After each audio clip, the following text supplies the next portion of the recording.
A continuación, RTVC Noticias, emisión central. Este programa es para toda la familia. No contiene escenas de sexo ni violencia. Los menores deben estar en compañía de los padres o un adulto responsable. Contiene sistema closed caption. Este programa fue financiado con recursos del Ministerio de las TIC. RTVC Noticias, emisión central.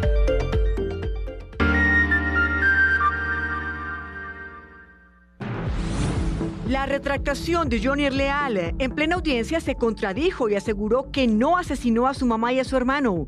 Les contamos que sigue en el proceso.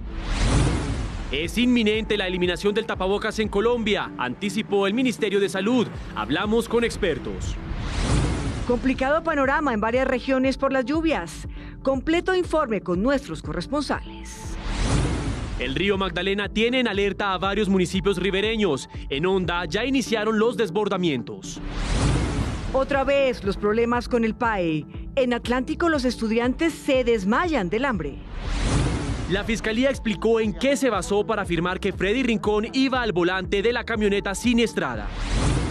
Sigue el llamado para que denuncien a los ladrones de semáforo y trancón en Bogotá. Los detenidos fueron llevados a audiencia. Colombia, mi elección 2022. Fuerte cruce de mensajes entre Gustavo Petro y el comandante del ejército por el caso del ataque a una patrulla en Frontino. Los candidatos hablaron de pensiones. Petro no fue.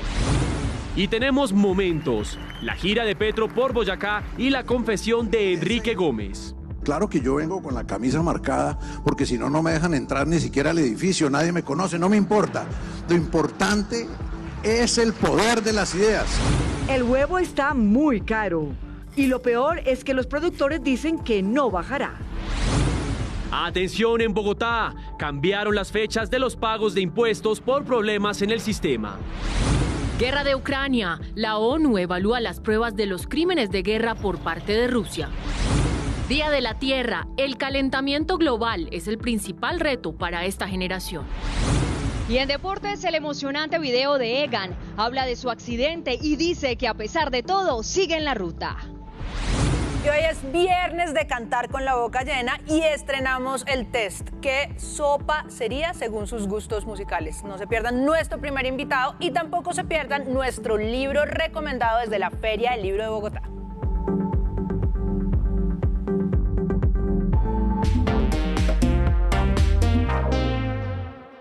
El caso por el asesinato del estilista Mauricio Leal y de su señora madre Marleni Hernández dio otro giro hoy. Jonier Leal, confeso asesino, se retractó. Y aseguró en la audiencia, Patricia, que no los asesinó, aunque había dicho lo contrario, y pidió anular el preacuerdo firmado con la Fiscalía en el que reconocía el doble asesinato que ocurrió el 22 de noviembre de 2021. Cuando la justicia pensaba que la historia del sonado caso Leal estaba a punto de culminar, Jonier Leal sorpresivamente se declaró inocente de haber asesinado a su hermano y a su madre. Soy inocente. Soy una persona que solo he vivido para servir a mi familia,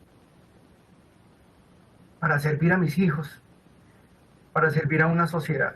Lo dijo a pesar de haber aceptado cargos el pasado 18 de enero, donde incluso pidió perdón por sus actos. Y estos son los puntos que yo quiero tocar, por los cuales me he visto doblegado emocionalmente y por los cuales me he visto presionado a firmar un preacuerdo y a declararme culpable en público. Según Leal, es víctima de intimidaciones verbales por parte del ente acusador y culpó de su decisión a los medios de comunicación. Puedo asegurar que he actuado bajo presión. Y el día de ayer tomé la firme decisión, se lo hice saber a mi abogada, la firme decisión de renunciar a este preacuerdo.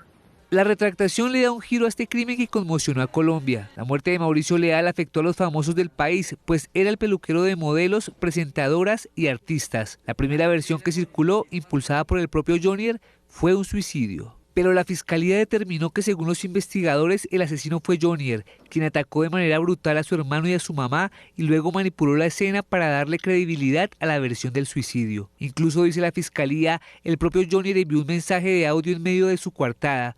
El trabajo de los peritos determinó que todo en realidad era el relato de un asesino.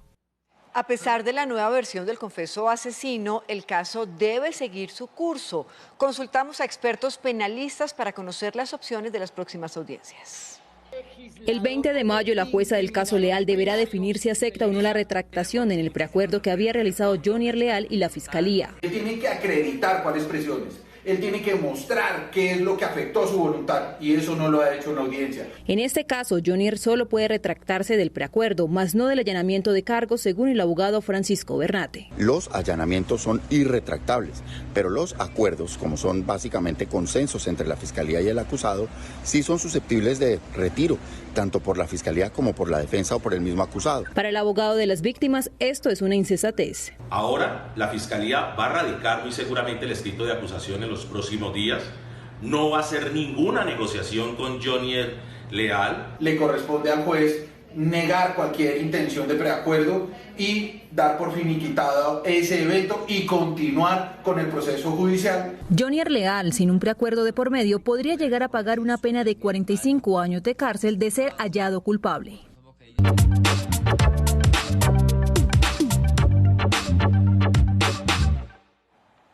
Y la siguiente podría ser una buena noticia. Mateo, ¿usted se imagina la vida sin tapabocas? No me la imagino, la anhelo, Patricia, volver a vernos los rostros, volver a ver a la gente cuando está sonriendo detrás de ese tapabocas.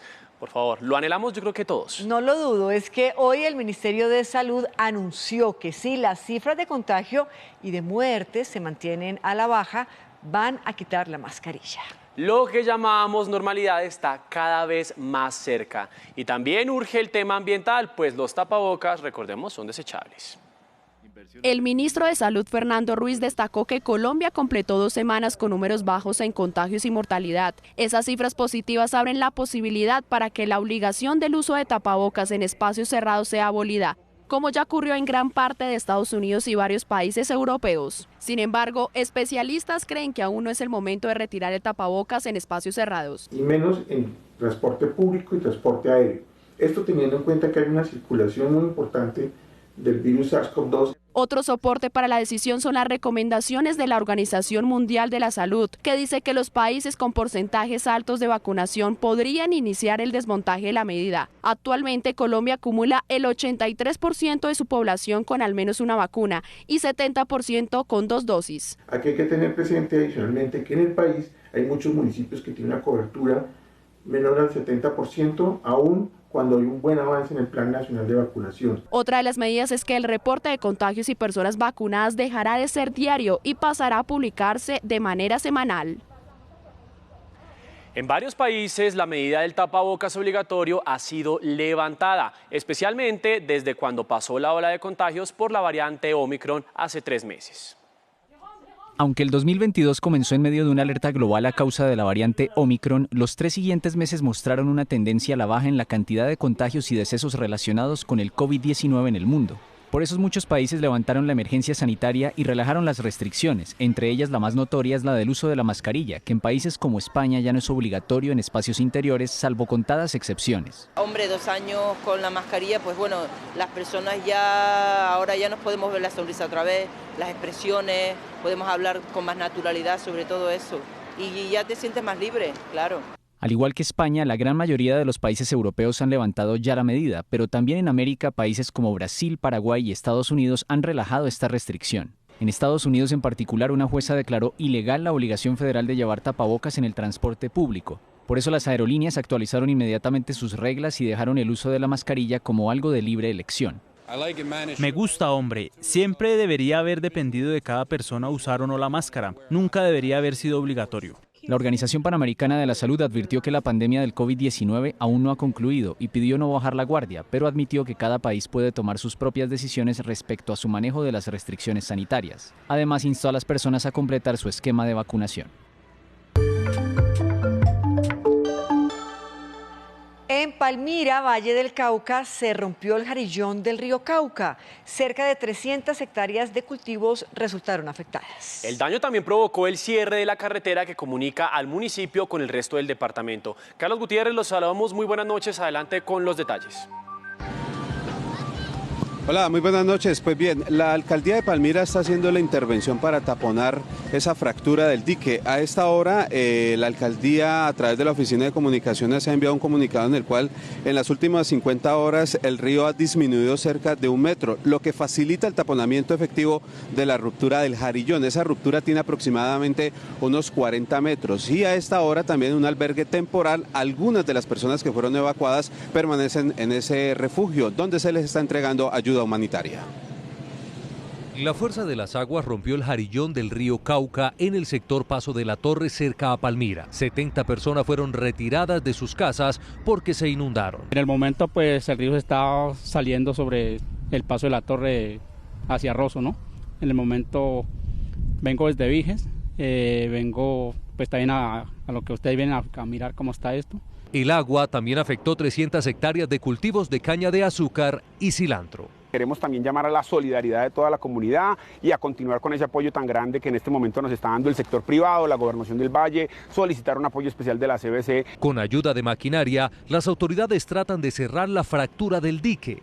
El cierre tardará aproximadamente 3 días. Con los rellenos de los diques que se han roto en el Jarillón del río Cauca. Estamos usando unas bolsas impermeables con tierra de 1 tonelada cada una más o menos, y son 1.500 que necesitamos para llenar este hueco. La abertura del Jarillón es de cerca de 40 metros.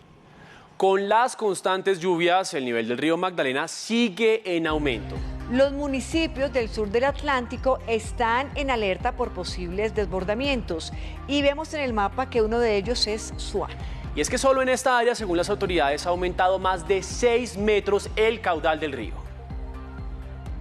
Municipios ribereños del Atlántico como Suán, Campo de la Cruz y Santa Lucía están preparando sus planes de contingencia ante el aumento en los niveles del río Magdalena. El río Magdalena ayer estaba en 4,96, hoy lo tenemos en 5 metros, es decir, creció 4 centímetros. De acuerdo con la DIMAR, la autoridad marítima, desde finales de marzo el nivel de las aguas ha subido 90 centímetros. Este aumento está conectado desde luego con la temporada de lluvias, inicialmente pues los principales afluentes del río que están ubicados en la región andina están recibiendo digamos esa carga.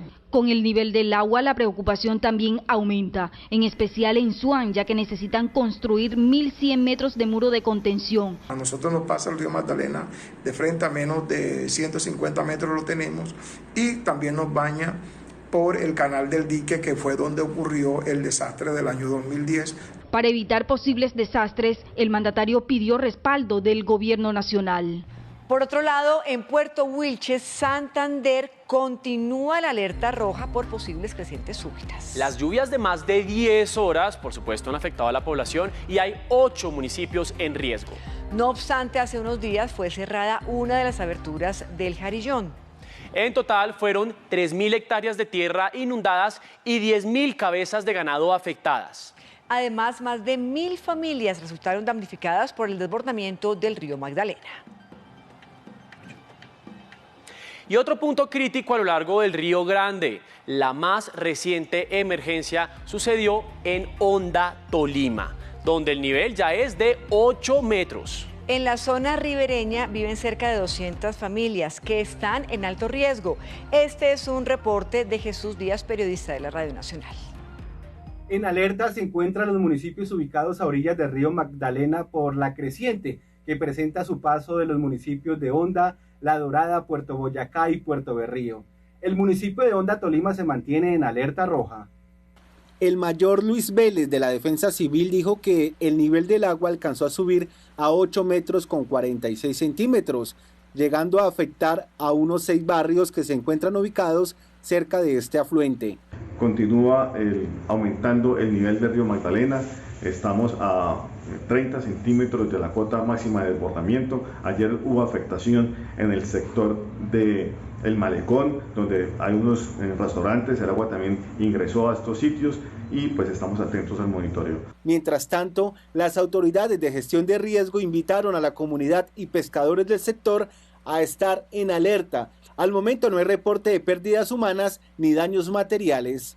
RTVC Noticias y Radio Nacional de Colombia conectados 24/7. En otras partes del país también fueron reportadas varias emergencias. En Río Negro, Santander, 2.500 familias resultaron afectadas por el desbordamiento de 2 quebradas. Más información con los periodistas de la Radio Nacional.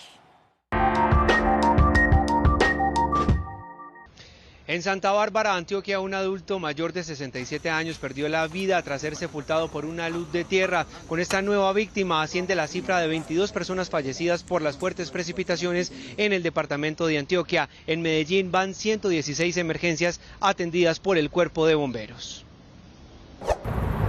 En el Tolima, el aumento del caudal de la quebrada La Melgara y del río Sumapaz generó inundaciones en 117 viviendas. Entre tanto, los organismos de emergencia se mantienen en alerta máxima porque el caudal del río Magdalena en Honda, municipio del norte del Tolima, continúa aumentando. Asciende a 7 el número de víctimas fatales luego de las emergencias registradas por lluvias en Cundinamarca, exactamente en los municipios de Biotá y Cachipay. La gobernación de Cundinamarca asegura que se buscan a 2 personas más que fueron arrastradas por corrientes y también sepultadas luego de hechos de deslizamiento de tierra. Los niños siguen siendo víctimas de las irregularidades de los programas de alimentación escolar. En Malambo, Atlántico, los pequeños no reciben sus meriendas desde hace un mes. Las directivas de 2 colegios de la zona afirman que varios alumnos se han desmayado literalmente del hambre. El Cibeleño, la saludo, muy buenas noches. Adelante, ¿qué es lo que está pasando? Mateo, muy buenas noches. Uno de esos colegios es la institución educativa Juan Domínguez Romero, localizada en el corregimiento de Caracolí, jurisdicción del municipio de Malambo. Allí se imparte una doble jornada. Muchos de estos padres de familia dependen de actividades derivadas del campo o de la informalidad y no cuentan con los recursos suficientes para brindarle alimentación a sus niños. Por eso los envían en muchas ocasiones solamente sin desayuno o sin almuerzo, con la esperanza de que allí les brinden algún nutriente. Sin embargo, ante la jornada larga y ante la falta de estos alimentos, muchos terminan desmayados. Por ello, los padres de familia han optado llevar a sus hijos al colegio, pero si ven alimentos, de lo contrario, se devuelven con ellos a casa.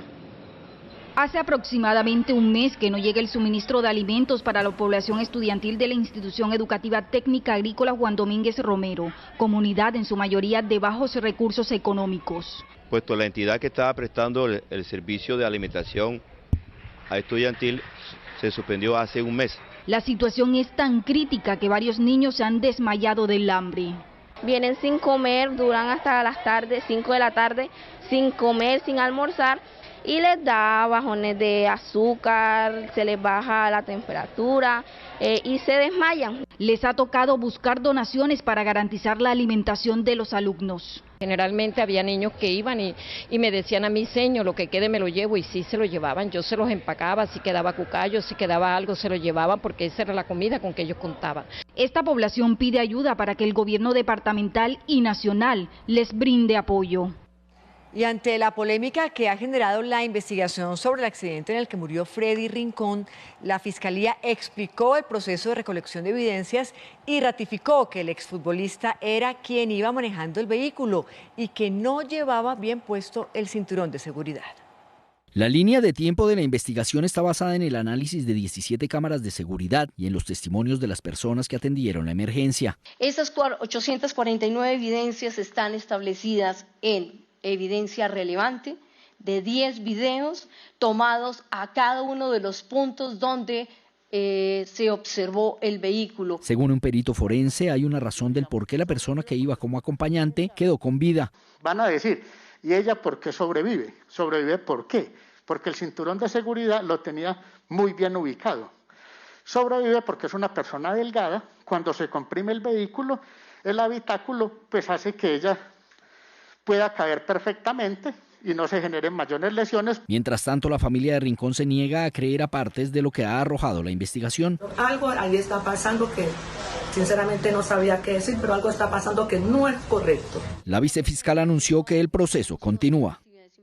En otras noticias, fue capturado alias Cartagena, cabecilla financiero del Clan del Golfo. Las autoridades lo relacionan con el atentado que dejó 7 militares muertos en Frontino, Antioquia.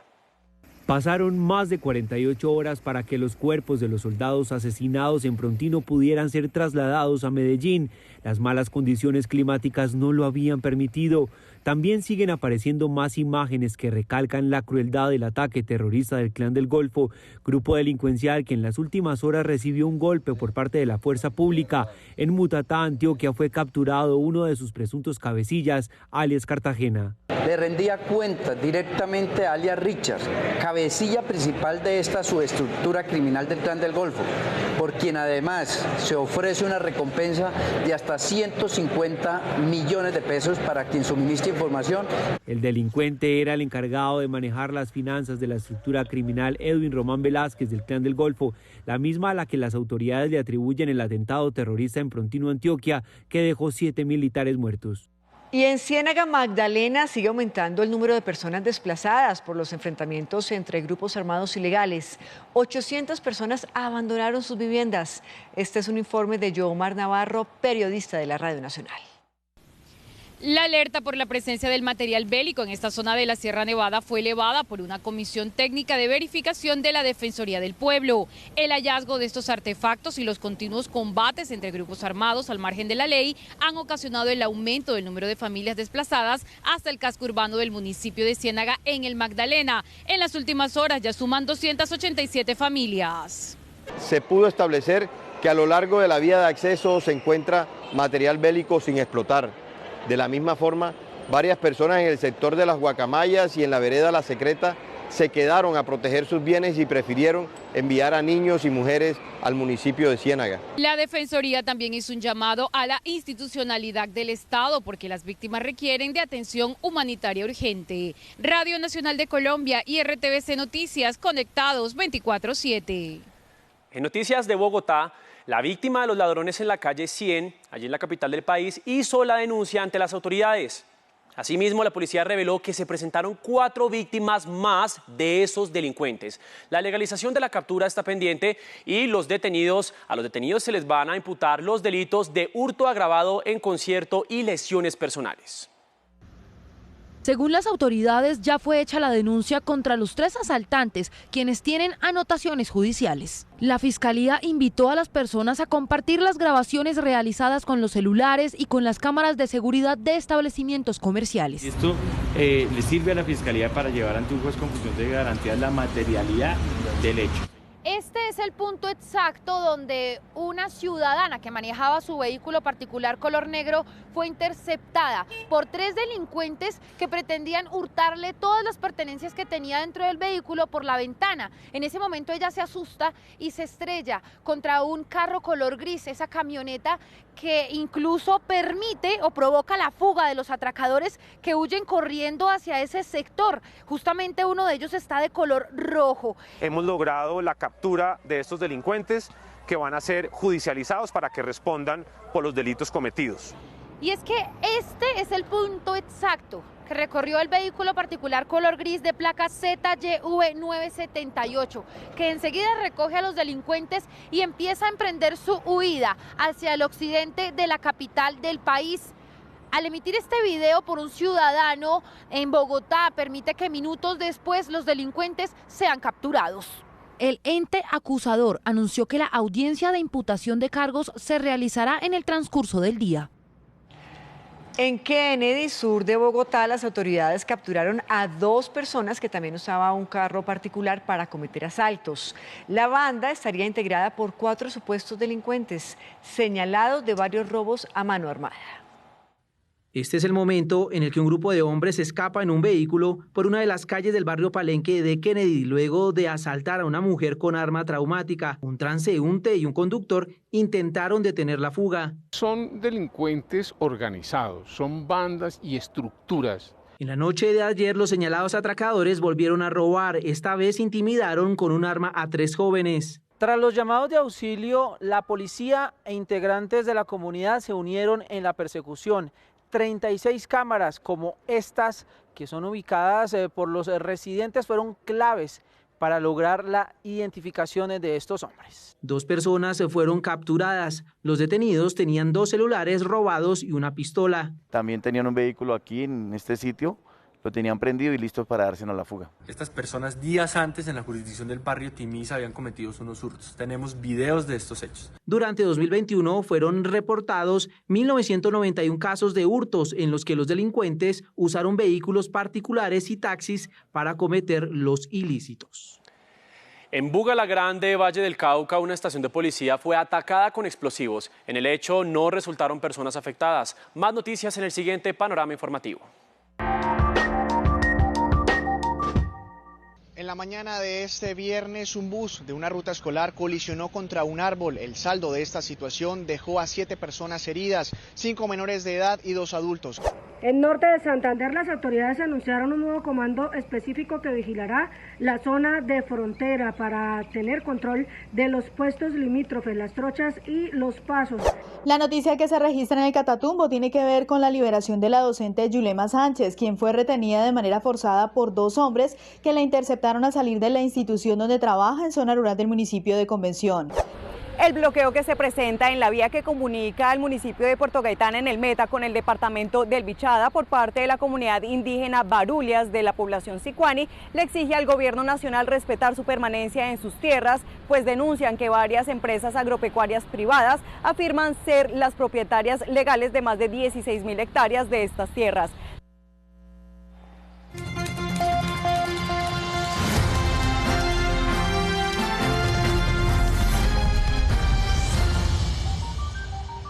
Iniciamos Colombia, mi elección 2022 con un tema que ha sido muy sonado en la campaña, las pensiones. Hoy los candidatos hablaron de ese tema, convocados por Asofondos. El problema o el detalle es que Gustavo Petro, quien hizo una propuesta polémica en esa materia, no fue. Enrique Gómez propuso acabar con el subsidio de Colombia Mayor y facilitar el ahorro a esta población. Vaya, hable con un campesino los trámites que hay que hacer en una alcaldía para recibirla. No seamos hipócritas. Eso es una porquería. Sergio Fajardo prometió aumentar el auxilio de 500.000 pesos para adultos mayores. Una reforma tributaria donde esperamos conseguir 33 billones de pesos y tendríamos los recursos para hacer este apoyo económico. Federico Gutiérrez lo contradijo y explicó que 500.000 pesos es inviable, pero sí prometió un incremento del subsidio. Es que es muy fácil decirle a la gente y coger, por ejemplo, 350 billones de pesos de los ahorradores, hacer fiesta con esa plata, gastársela y a futuro no tener ni siquiera un sistema sostenible. Rodolfo Hernández propone evitar la corrupción en el sistema pensional. Es concentrar el manejo del dinero en forma transparente y eficiente. Ingrid Betancourt propuso que las personas que no alcanzan a cumplir con las 1.300 semanas de ley reciban su ahorro, pero con intereses. El Estado les devuelve solamente el ahorro sin devolverles el interés que ha generado ese ahorro, es decir, es una expropiación en realidad. En las últimas semanas fue polémica la propuesta de Petro sobre el uso que le daría al dinero de los ahorros pensionales. Sin embargo, no asistió al encuentro, lo que fue criticado por algunos de los aspirantes. John Milton Rodríguez y Luis Pérez tampoco estuvieron presentes. La verdad, en este encuentro en Cartagena sobre pensiones, pues no hubo mucho debate. Donde sí estuvo candente el cruce fue en Twitter y lo protagonizaron Gustavo Petro y el comandante del ejército. El asesinato de 7 soldados en medio de un atentado terrorista del Clan del Golfo en Frontino, Antioquia, fue el detonante de la discusión. Esto escribió Gustavo Petro. Mientras los soldados son asesinados por el Clan del Golfo, algunos de los generales están en la nómina del clan. La cúpula se corrompe cuando son los politiqueros del narcotráfico los que terminan ascendiendo a los generales. A lo que el general Zapateiro respondió: no hay a quien le duela más la muerte de un soldado que a los que portamos el camuflado y por supuesto a sus familias y a la patria misma. Pero su sacrificio supremo por el país no debería ser usado en narrativas de campaña política. Pero no fue el único mensaje del oficial. A ningún general he visto en televisión recibiendo dinero mal habido. Los colombianos lo han visto a usted recibir dinero en bolsa de basura. Gustavo Petro desde Boyacá y en su encuentro con periodistas de nuevo respondió. Pues yo no he hablado del general Zapatero, no sé por qué se siente aludido. Desde la campaña piden a la Procuraduría pronunciarse sobre estos mensajes. El protagonista de Momentos hoy es Enrique Gómez, quien asistió al debate de Asofondos en Cartagena. Vean lo que contestó cuando le preguntaron si de verdad lo conocen tanto como para elegirlo presidente. Claro que yo vengo con la camisa marcada, porque si no, no me dejan entrar ni siquiera al edificio, nadie me conoce, no me importa. Lo importante es el poder de las ideas. Ahí está. Y Gustavo Petro vive Momentos en su gira por Boyacá también. En la mañana fue a Duitama y en la tarde estuvo en Sogamoso. En sus recorridos escuchó a la comunidad. Sus propuestas estuvieron encaminadas al desarrollo agrícola y al fortalecimiento de los productores. Mañana viajará a Montería y el domingo al Meta. Y en la Heroica, en Cartagena, se quedaron esperando.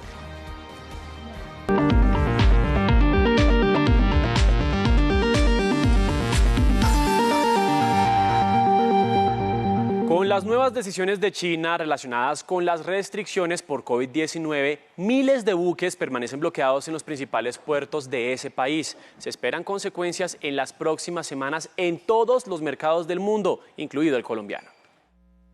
Esta imagen demuestra la magnitud del caos que se vive en el puerto más grande e importante del mundo, el de Shanghái en China.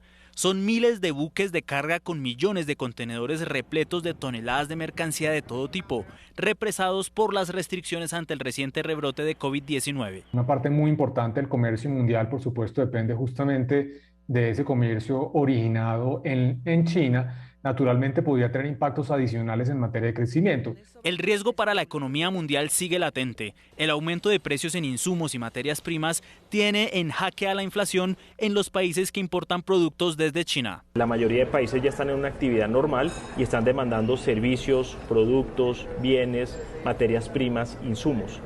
Si están en China, los contenedores represados van a frenar esa actividad económica mundial y puede generar desabastecimiento en algunos países.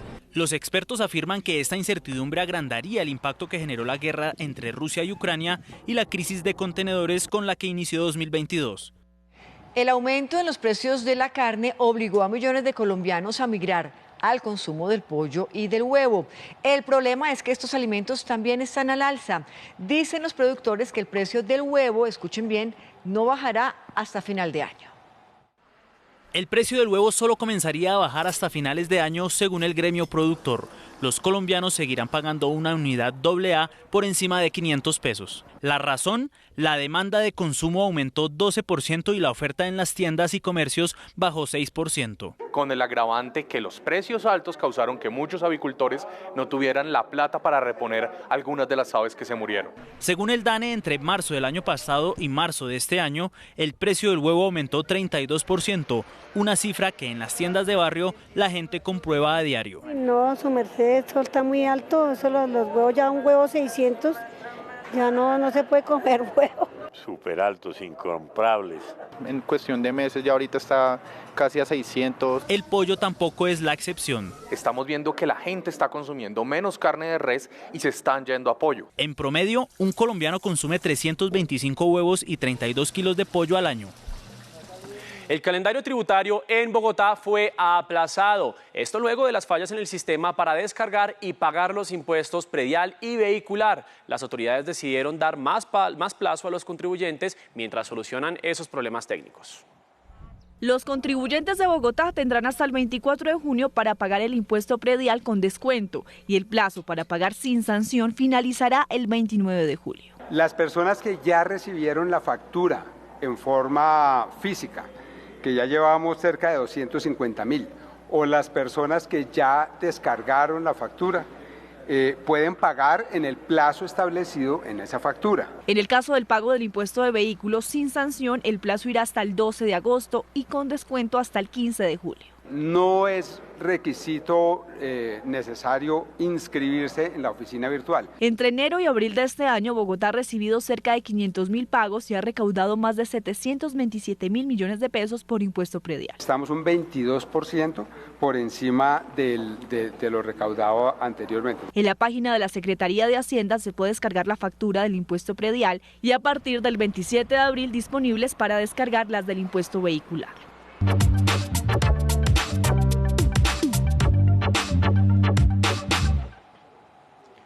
El INVIMA ordenó retirar del mercado el lote de condones que fue distribuido con defectos. Son más de 90.000 unidades que no cumplirían con las características técnicas. Según el INVIMA, en la revisión de las 163.455 unidades de preservativos, hallaron orificios, mayor cantidad de espermicida y empaques en mal estado. INVIMA informa que ordena retirar del mercado el lote de estos dispositivos médicos, ya que según los resultados del ensayo de detección de orificios remitido por la Oficina de Laboratorios y Control de Calidad de la entidad, dieron no conforme. La entidad aclaró que no realiza análisis de control de calidad en los preservativos antes de su comercialización, porque es responsabilidad del fabricante. Asimismo, la entidad recomendó evitar el uso de este producto. Estamos solicitándole a la ciudadanía, a los consumidores, identificar si tienen este número de lote y si lo tienen, abstenerse de usar. Y a las farmacias o droguerías también, si tienen este número de lote, no comercializarlo. Ya comenzó la búsqueda para retirar las 90.000 unidades que habrían alcanzado a comercializar.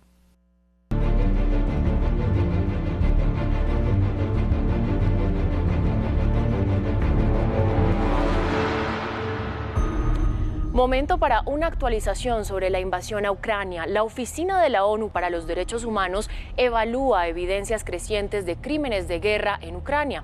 De otro lado, el alcalde de Mariúpol denunció la existencia en la ciudad de fosas comunes con miles de cadáveres. Pormenorizada desde todos los frentes, ángulos y encuadres, Ucrania es una sola. Terreno de piezas inconexas e imposibles de recomponer, desde las que poco a poco emergen rastros de los episodios de la guerra que Rusia llevó a sus tierras. Justamente, la visual que da lo satelital permite interpretarlos. Estos montículos de tierra a 20 kilómetros de Mariúpol corresponderían a fosas comunes, hallazgos ya recurrentes en la geografía invadida y que son materia de revisión por parte de la Oficina para los Derechos Humanos de Naciones Unidas. Las Fuerzas Armadas rusas han bombardeado indiscriminadamente zonas pobladas, matando a civiles y destrozando hospitales, escuelas y otras infraestructuras civiles, acciones que pueden constituir crímenes de guerra. Establecer un corredor terrestre de control total desde el Donbass al este, al sur y hasta la región separatista prorrusa de Transnistria en Moldavia es el objetivo real y de fondo perseguido por Rusia. Así lo confirmó el jefe del Centro Nacional para el Control de Defensa del Kremlin, para quien evacuar y someter Mariúpol es vital. La operación ofensiva del enemigo en el sur depende de Mariúpol. El enemigo trata de concentrar todos sus esfuerzos allí. 8 semanas han sido más que suficientes para transformar radicalmente Ucrania, y a medida que el tiempo avanza, más compleja y cruda se torna su realidad.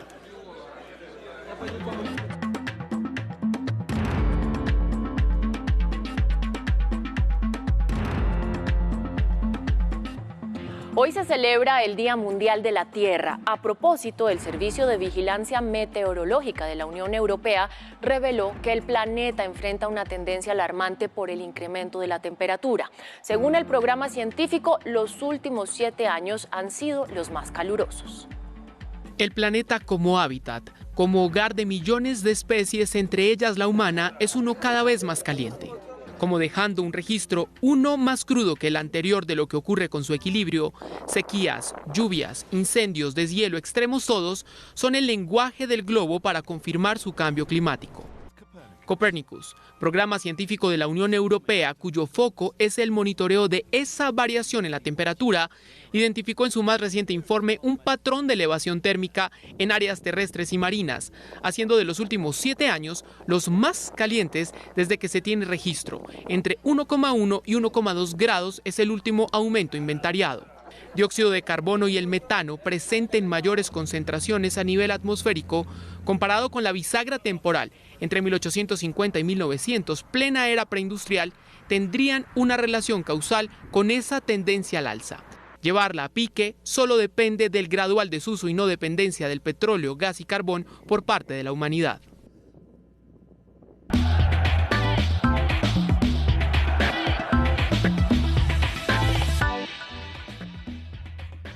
Muy buenas noches, bienvenidos a la información deportiva. Qué alegría saludarlos aquí desde la ciudad de Medellín. Comenzamos hablando de Egan Bernal y de su equipo, el Ineos, que lanzaron el mejor día de mi vida.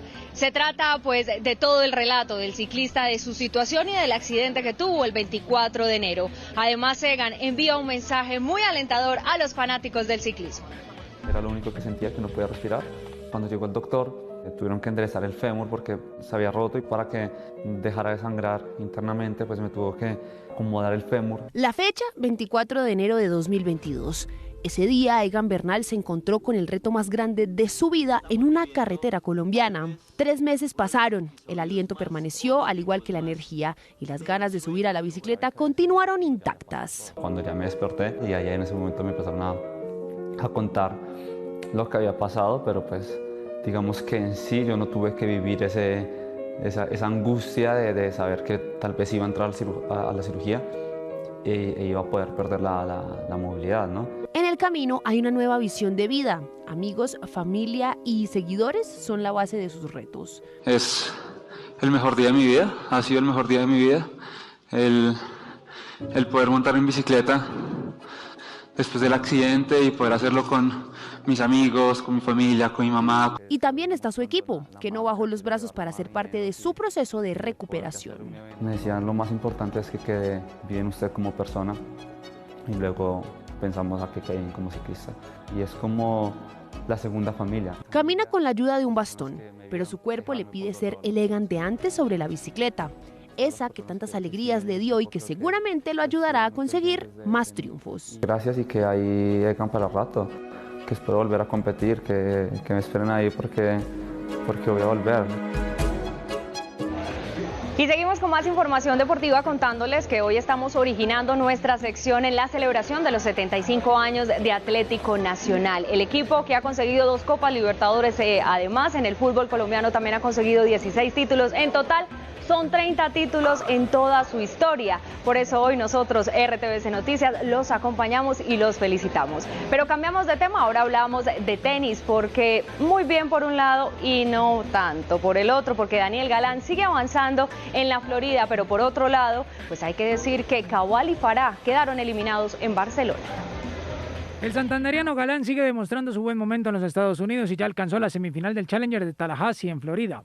Después de ganar en Sarasota, Galán venció en cuartos de final al japonés Yosuke Watanuki con parciales 6-3 y 6-4.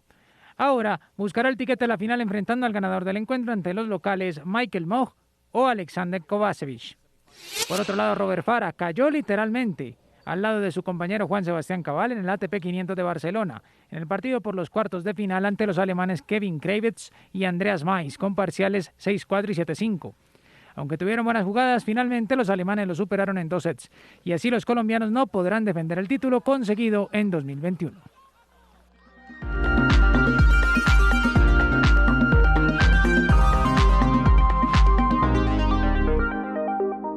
Y hoy quiero saludarlos con un verso de una de mis poetas favoritas, que es Cristina Peri Rossi, porque hoy recibió el premio Cervantes de Literatura. Esto es en España, no pudo ir a recibirlo por problemas de salud, ella es uruguaya, pero en su nombre lo recogió Cecilia Roth y leyó unas palabras que ella había escrito muy a propósito de la fecha. Ahí decía que los 2 pilares de su literatura eran, por un lado, el feminismo, porque había sido muy difícil ser una voz femenina y queer en un universo patriarcal, y segundo, la lucha por la libertad y la justicia, como una especie de Quijote, pero desde las letras y las metáforas. El verso hace parte de un poema que se llama La Pasión y dice así: después del amor terminamos como en una catástrofe aérea. Habíamos perdido los papeles, a mí me faltaba un diente y tú habías olvidado la noción del tiempo.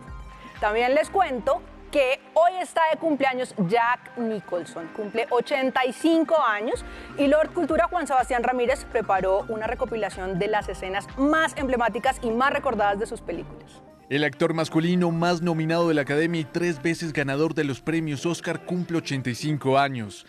Jack Nicholson es uno de los actores con más presencia y carácter de su generación. Le dio vida a todo tipo de personajes, los tiernos, psicópatas y obsesivos. Y si hay algo que lo distingue frente a la cámara es su capacidad para comunicar a través de la sonrisa sin importar qué tipo de personaje interprete. Semblante de burlón que personificó en la película El último deber, con el que ganó un premio de Cannes y una nominación a los Oscars. No importa si su personaje es un paciente en un hospital mental, allí está la risa, como en la película Atrapado sin salida. 1, O también si es un psicópata dispuesto a asesinar a su familia en El Resplandor, donde incluso improvisó varias de las escenas. Here's Johnny. Wait till they get a load of me. ¿Y qué decir de Jack Nicholson y su interpretación del Guasón en la película Batman en 1989, donde el director Tim Burton le dio vía libre para que caracterizara al personaje como él quisiera? Me encanta su carita, qué monado. En su recorrido también aparece una de las comedias románticas más taquilleras de la historia, Mejor Imposible, película con la que ganó un premio Oscar, esta vez con una sonrisa más amorosa. Este genio de la industria del cine ha protagonizado más de 60 películas y aunque lleva varios años lejos de Hollywood, sus personajes siguen más presentes que nunca. No seas como yo, no te vuelvas como yo, sigue siendo tal como eres porque eres un hombre perfecto y te voy a llevar a casa y a darte algo de comer. El precio del dólar subió 59 pesos con 53 centavos y llegó a 3.819 pesos con 7 centavos. El precio interno de la carga de café subió 37.000 pesos y quedó en 2.070.000 pesos. 330.948 hogares colombianos podrán reclamar los pagos del ingreso solidario que tenían acumulados de 2020 y 2021. Los pagos iniciaron hoy e irán hasta el 6 de mayo de 2022. 446 millones de pesos en divisas retuvo la DIAN en una casa de cambio en el centro de Bogotá. En la diligencia se decomisaron dólares, euros y libras esterlinas, entre otras. Las cifras que entregó la JEP sobre los integrantes de la UP asesinados y el pronunciamiento de la Procuraduría sobre la situación en Chocó. Esto y más en el siguiente resumen informativo en un minuto. La Justicia Especial para la Paz reveló que 4.616 personas de la Unión Patriótica fueron asesinadas y 1.117 fueron desaparecidas. El tribunal señaló que la violencia contra ese partido político fue realizada por paramilitares y agentes estatales. Luego de las amenazas y riesgos de reclutamiento en más de 20 municipios de Chocó durante este año, la Procuraduría General solicitó fortalecer las medidas de seguridad en el departamento. El objetivo es mitigar los riesgos para la población civil. El ELN se atribuyó la masacre en Tame, Arauca, ocurrida el pasado 17 de abril. A través de un comunicado, los integrantes del Frente Domingo Laín Sáenz confirmaron que le dispararon a la camioneta en la que se movilizaban 9 personas. El Gaula de la Policía desarrolló un operativo en 8 departamentos que dejó como resultado 41 capturas. Entre los detenidos estarían 6 supuestos integrantes de la banda Los Contratistas, dedicada a extorsionar mediante la modalidad de falso servicio. El ejército ha apoyado la reforestación de más de 2.000 hectáreas del páramo de Ocetá, en Boyacá, con la siembra de 8.500 árboles de especies nativas y frailejones.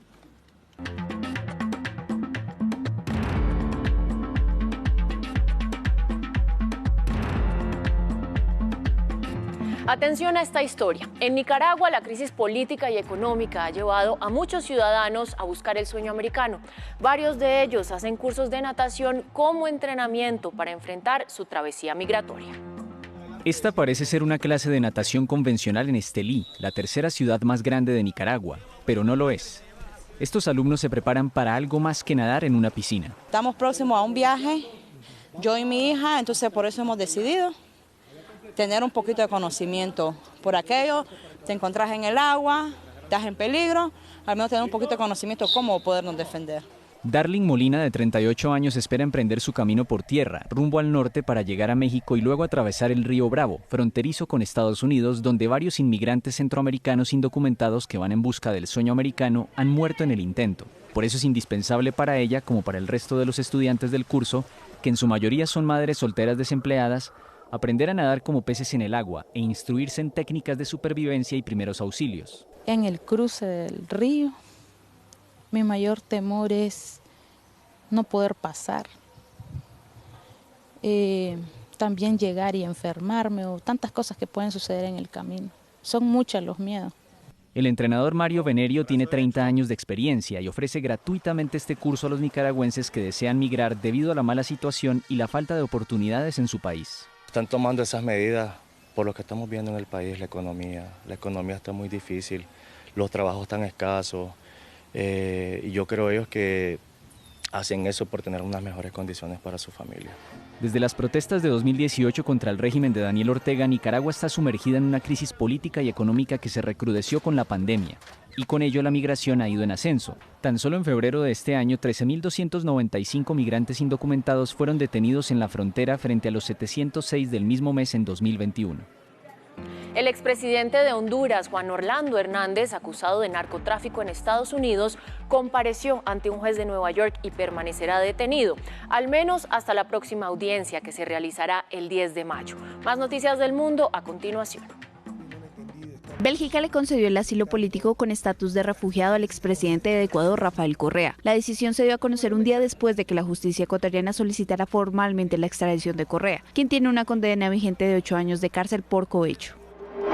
Hoy se presentaron nuevos disturbios entre las fuerzas de la policía israelí y manifestantes palestinos en la explanada de las mezquitas en Jerusalén, donde al menos 57 personas resultaron heridas, 2 de ellas de gravedad. Más tarde, milicianos palestinos dispararon 2 nuevos cohetes desde Gaza hacia Israel en medio de las crecientes tensiones. Afganistán está sufriendo una de las semanas más sangrientas desde la llegada del grupo talibán, con varios ataques de templos y centros de estudios. Un nuevo atentado en una mezquita sufí en el norte del país cobró la vida de al menos 33 personas, entre ellas varios niños, y 43 más resultaron heridas. Los atentados fueron reivindicados por el grupo de Estado Islámico. Emmanuel Macron y Marine Le Pen celebraron los últimos actos electorales previos a la segunda vuelta presidencial que se disputará este domingo en Francia. Los 2 aspirantes al Elíseo se lanzaron los últimos dardos para convencer a millones de votantes indecisos.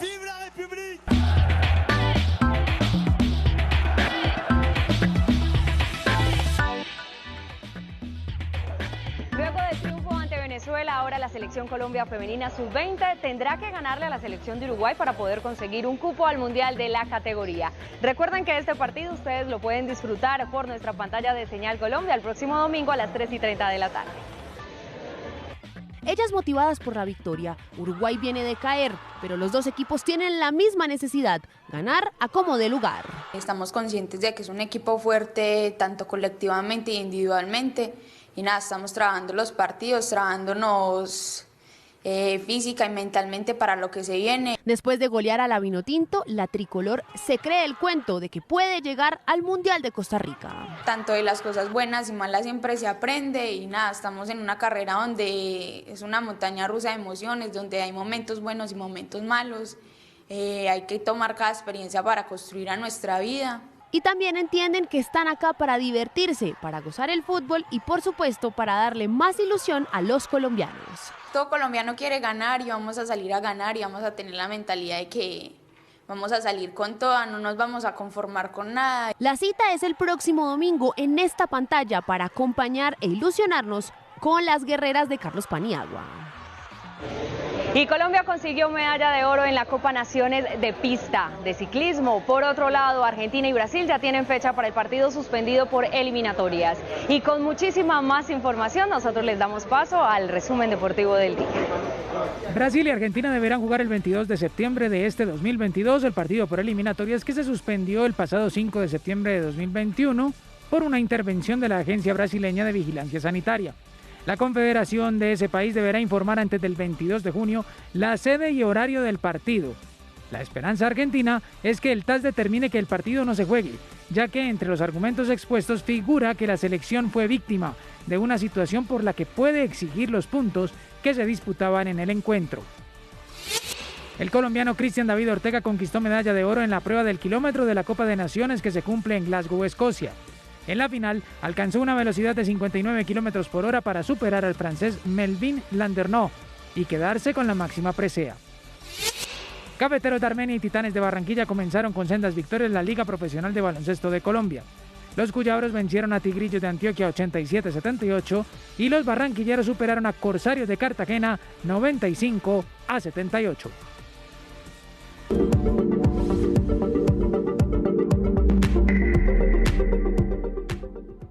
Y como todos los días, hoy también tenemos libro recomendado desde la Feria del Libro de Bogotá a cargo de nuestro querido duque de emisión Jairo Patiño. Jairo, ¿cómo le ha ido? Mire, aquí tengo el libro que me recomendó ayer, ya comencé a leerlo, pero pues viendo como todas estas páginas, yo creo que me va a tocar pedir vacaciones aquí en el canal a ver si lo acabo. Más bien cuénteme qué trae para hoy.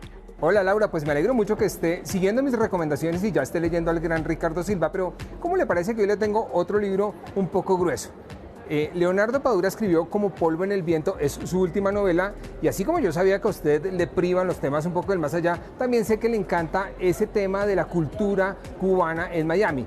Usted no se imagina la reconstrucción que Padura logra de Hialeah, el barrio este que queda aquí en Miami, en esta novela.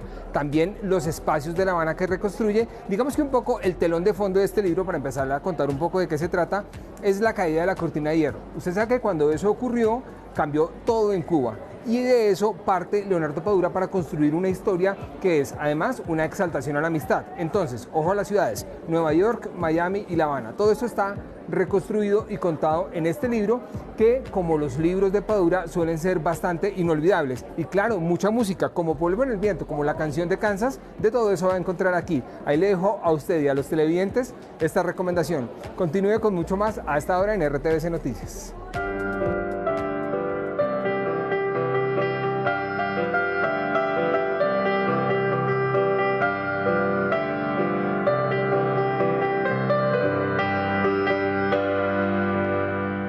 ¿Usted sí quedó contenta con lo que le salió en el test? ¿En el test de la sopa? Obvio no. Si yo fuera una sopa definitivamente no sería esa. ¿Y es que acaso qué fue lo que le salió? Pues porque a mí ese test sí me dio muy acertado. Pues muy acertado y todo, pero conmigo se descachó. Ay no, mija, yo no le creo porque ese test lo diseñaron unos periodistas culturales muy estudiados. Alejandra Restrepo, Javier Hernández, María Isabel Quintero, gente muy preparada. Yo no estoy diciendo que sea malo, estoy diciendo que si yo fuera una sopa y mis gustos musicales definieran qué sopa sería, no sería la que me salió. Para mí que le salió una bien maluca y por eso está quejándose.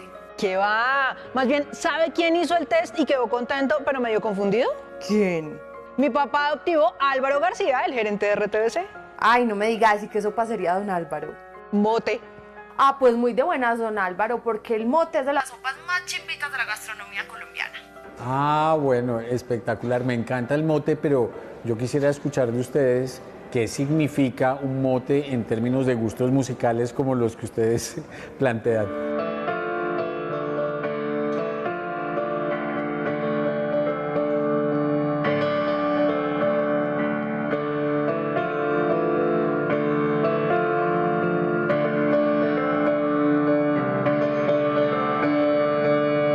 Oiga, y ya que le gusta tanto, ¿por qué cree usted que a mi papá Alvarito le salió el mote? Pues amiga, ¿usted sí sabe qué es el mote? Algo así como una sopa de queso que toman en la costa, ¿no? Algo así, pero es que es una sopa de ñame con queso. De hecho, es más bien fácil de hacer porque lo que hay que hacer es cocinar el ñame hasta que se deslíe en el caldo y luego se le pone un guisito de cebolla y ajo, se sirve con unos cubitos de queso y unas cucharaditas de suero costeño. Es una sopa más o menos sencilla, entonces yo creo que a don Álvaro le salió porque él es una persona que no se complica la vida. Vea, pues viendo las respuestas de papá Alvarito, yo creo que hay 3 que son claves.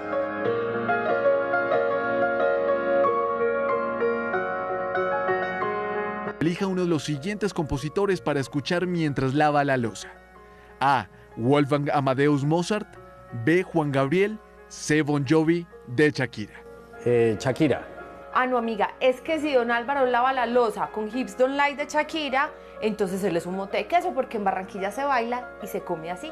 Mira, en Barranquilla se baila así. Si viaja por carretera, su banda sonora es A. Mariachis. B. Jazz Bands. C. Orquestas sinfónicas o D. Bandas de rock. Sin duda, bandas de rock. Mor, esa sí no la entiendo. ¿Pero no me dijo que el mote era una sopa sencilla, con pocos ingredientes? Bueno, en realidad sí. De base es un caldo de ñame con vegetales. Y ya cuando la sirven se le pone el quesito y el suerito.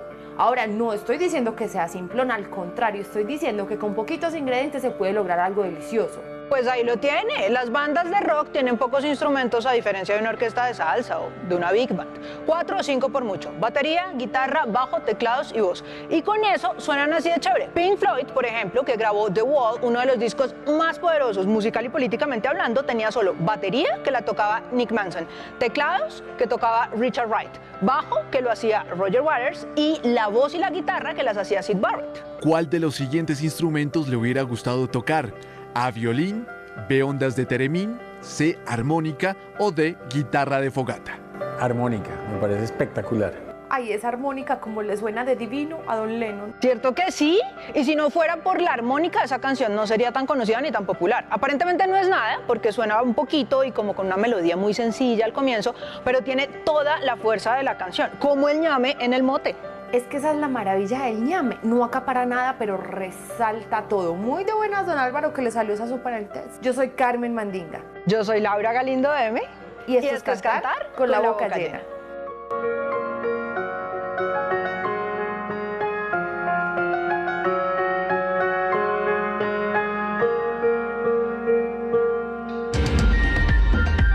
RTBC Noticias, emisión central.